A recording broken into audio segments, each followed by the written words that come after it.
News coming in right now. Ringing endorsement of India's rise under Modi rule. Latest Morgan Stanley report hails India's story. Morgan Stanley says India has transformed in the last 10 years. A big vindication for the government in its 10th year of power. My colleague Sakshi Batra is now joining us live from the newsroom here in Delhi. Sakshi, tell us the details and what are the transformational changes that the Morgan Stanley report talks about. Absolutely, Paulomi. This is a very positive report indeed that talks about the transformation that India's economy at large has gone through in the last 10 years. And 9 years of those have been under the Modi government for sure. Now, the supply side reforms that the government has undertaken, also the corporate tax that has been brought at par with the peer nations as well.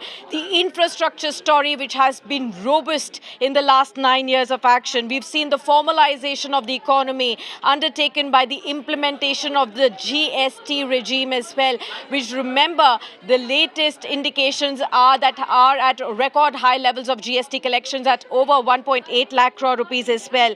Digital transactions have improved from just about 4% odd that we had seen in the year 2016 to now 76% of the GDP. That talk about the formalization of the economy. We've seen robust reforms in the real estate era. Remember, this real estate sector for years has been undergoing, serious problems and issues ranging from transparency and people not getting their homes on time as well. RERA has brought in those regulatory changes. There has been an increased focus on the foreign direct investment. Most of the sectors in India now have allowed over 50% of FDI coming in, more foreign inflows coming in, which has led to robustness in most of these sectors in India.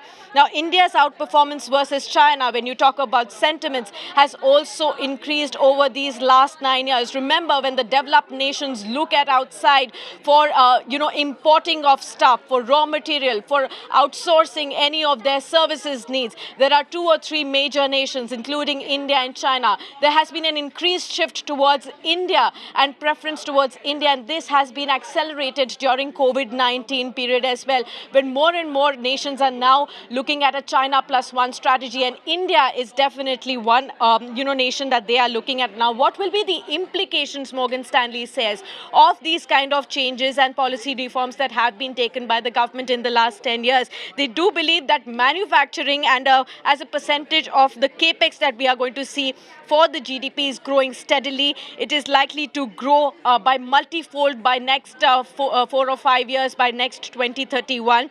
They do believe that the export market share of India is likely to double from the current levels as well by 2030. They also believe there's a profit boom that we are seeing. All the companies listed on the exchanges have been reporting steady earnings, and those profits are likely to grow manifold, resulting in the overall profitability of the GDP as well. There has been a valuation re-rating for many companies in India as well.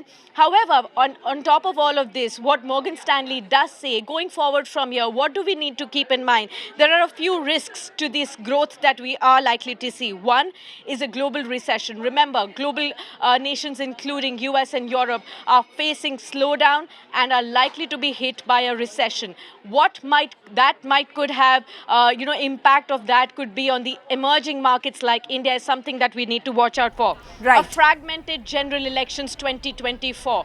That is something that they've highlighted as a key risk from here. That is to be watched out for, of course. And apart from that, the rising commodity prices that could again, lead to some kind of... So there are some risk factors also which this report has highlighted. But overall, of course, saying that the India growth story is right on track, and this is only good news and endorsement coming in for the government as it enters its 10th year in power. Sakshi, thank you for joining us with those details. If you like the video, do like, comment, share and subscribe.